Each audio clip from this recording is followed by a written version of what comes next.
एक ऐसा समूह जो भारत में रहता है और जिसकी जनसंख्या के बारे में शायद ही किसी को अनुमान हो कि उसकी जनसंख्या दरअसल है कितनी। इसके बारे में सब स्पेकुलेशन करते रहते हैं और इसी जनसंख्या की धमकी के आधार पर एक तथाकथित अल्पसंख्यक समूह जो कि अभी एक सेकंड लार्जेस्ट पॉपुलेशन है भारत में, यानी दूसरा बहुसंख्यक समाज है, जिसने 1945 से पहले से जनसंख्या की धमकी देते हुए अपने आंकड़ों को झूठा बताते हुए तत्कालीन भारत सरकार पर दबाव डाला अलग देश देने के लिए। उसी के आधार पर पिछले 75 साल से उसमें कोई परिवर्तन नहीं आया है। उसकी जनसंख्या के बारे में वह झूठ के आंकड़े प्रस्तुत करता रहता है। इसकी स्ट्रेटेजी मस्जिदों से बनाई जाती है और जब भी कोई जनसंख्या का गणना होती है तो वहां के लोग जाकर बताते हैं कि अपनी जनसंख्या को बढ़ाकर बताया जाए। जनसंख्या को बढ़ाने के बताकर क्या फायदा होता है कि आपके एरिया में जो एमएलए एमपी चुना जाएगा वो जनसंख्या के आधार पर चुना जाएगा।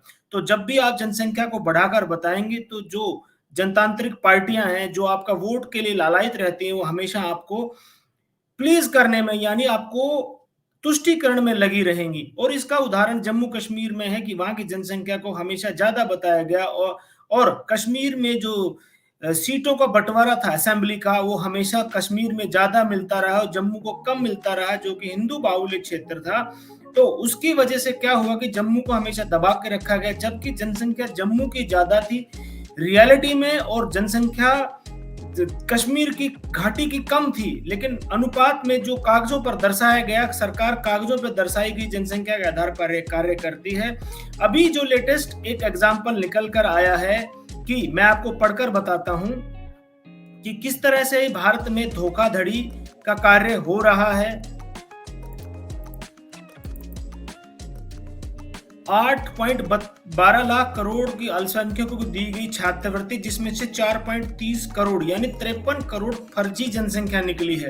5 सालों में अफसर और तथाकथित संस्थाओं की मिली भगत के चल रहा था एक खेल। 34 राज्यों में 1532 संस्थानों में दर्ज कराई गई थी स्कॉलरशिप। देश में अल्पसंख्यक छात्रों की केंद्रीय छात्रवृत्ति 21 राज्यों में बड़ा घोटाला सामने आया है। संगठित सुनियोजित तरीके से चल रहा था। फिलहाल 144 करोड़ की रकम का खुलासा हुआ है। इसमें संस्थाओं के प्रमुखों से लेकर नोडल ऑफिसर, जिला स्तर के अफसरों की मिलीभगत सामने आई है। जो फर्जी संस्थाएं सही बताकर रकम पा रही थी, डायरेक्ट बेनिफिट ट्रांसफर का सिस्टम से फर्जी लाभार्थियों को मिल रही थी। देखिए, भारत सरकार एक लेकर आई थी कि जिस भी खाता होगा उसी को ही ट्रांसफर किया जाएगा। इसमें से भी इस जनसंख्या ने, इन लोगों ने उसका तोड़ निकाल लिया। आप कोई भी कानून बनाइए, उसके कानून का तोड़ ये लोग बहुत खूबसूरती से निकालते हैं और आपको पता भी नहीं लगेगा कि कैसे उन्होंने तोड़ निकाले। इसका भी यही तोड़ निकाला है। अल्पसंख्यक मंत्रालयों के सूत्रों के अनुसार 34 राज्य के 100 जिलों में फैली 1532 संस्थाओं के माध्यम से दी जा रही अल्पसंख्यक स्कॉलरशिप की पड़ताल की गई, जिसमें से 53% यानी 830 संस्थाएं फर्जी या नॉन ऑपरेशनल थी। लेकिन अधिकारी संस्था के प्रमुख सक्रिय रहे और संस्थाओं के जरिए पिछले 5 साल में 8.12 करोड़ की स्कॉलरशिप दी गई, जो कि 4 करोड़ 30 लाख फर्जी खातों में जाती रही। बच्चों के नाम पर बैंक खाते थे, हर साल इनके नाम बदल जाते थे। राज्य पोर्टल पर बना, जब राष्ट्रीय पोर्टल बना तो खुला 144 करोड़ का घोटाला है। जब राष्ट्र के लेवल पे पोर्टल बनाया गया तब ये पता लगा कि 144 करोड़ का घोटाला हुआ। जो संस्थाएं शक के घेरे में है वो छत्तीसगढ़ में तो 100%, उत्तराखंड में 60%, राजस्थान में 73.3%, यूपी में 44%, असम में 68%, मध्य प्रदेश में 40%, कर्नाटक में 64% और बंगाल में 39% ये फर्जी संस्थाएं निकली। छत्तीसगढ़ में अब सोचिए कि वहां कांग्रेस की सरकार है, वहां पर 100% फर्जीवाड़ा था। राजस्थान में 73%। कांग्रेस शासित प्रदेशों में सबसे ज्यादा इसका आप उदाहरण देख सकते हो। देश भर में शक के आधार पर दायर की गई आधे से अधिक संख्याएं फर्जी निकली। उनके होने के प्रमाण पत्र जारी किए गए थे वो सब नकली थे। डीबीटी खाते में फर्जी पाए गए। और इस तरह से देखिए कि एक ही मोबाइल पर, अब देखिए घोटाला कैसे होता है, एक ही मोबाइल पर 2239 छात्रवृत्तियां दी जाती थी। एक ही मोबाइल पर, उसकी कोई जांच नहीं कर रहा था। जांच में सामने आया कि एक वीवीआईपी मोबाइल नंबर है जिसपे 2239 यानी किसी बड़े आदमी का मोबाइल होगा और अन्य मोबाइलों पर लगभग 405 बच्चों की छात्रवृत्ति दी जा रही थी। 2 लाख से अधिक बच्चों को रोल नंबर 10वीं 12वीं परीक्षा के एक ही रोल नंबर थे और 1,32,000 छात्रों को छात्रावास दी जा रही थी, जबकि ये जांच हुई तो मौके पर कोई हॉस्टल ही नहीं निकला। हॉस्टल भी नकली था, सब कागजों पर चल रहा था। असम के नौगांव में बैंक खाते में 66,000 छात्रवृत्ति डीबीटी के जरिए जारी की जा रही थी और बिहार के सीतामढ़ी जिले में 95% छात्रवृत्तियां एक साइबर सेंटर का मालिक उठा रहा था। खेल इतना बड़ा है कि इसकी सीबीआई जांच होगी और 2007-8 से और 21-22 में केंद्रीय अल्पसंख्यक छात्रों के लिए 22,250 करोड़ 22,500 करोड़ की छात्रवृत्ति दी हुई थी, जो 1,80,000 संस्थाओं को जरिए राशि जरूरतमंद छात्रों को मिलनी थी।